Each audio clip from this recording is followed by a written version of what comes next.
Well, we initiate discipleship through asking. To go back to the model that I mentioned earlier, Jesus spent all night in prayer. What was he praying about all night? And then the next day he called his disciples to him and chose from them 12.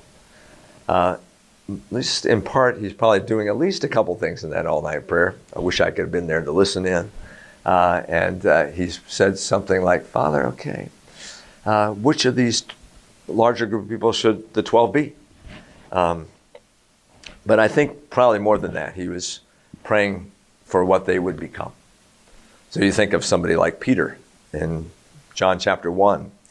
Peter is given a new name by Jesus, a new name to live into. He's called the Rock. He's called Cephas. And was Peter a rock when Jesus called him? No. We would say that Peter was pretty wobbly in terms of his faith all the way through his denial right before the cross.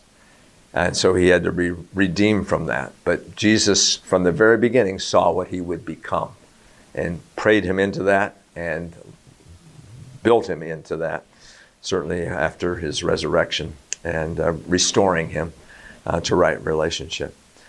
So the invitation is a personal invitation. So you pray about it. You ask for discernment of who God might call you to be walking alongside. We like 2 or 3 people.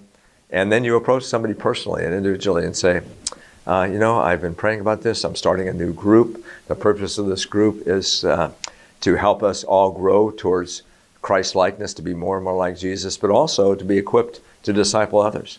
And as I've been praying about this, your name just keeps coming to me. I see a hunger in you. And would you please consider joining me as we journey together towards becoming more and more like Jesus? If you would spend time to seeing if that's confirmed in you, that would be wonderful. I would enjoy that journey with you. So it's a personal invitation.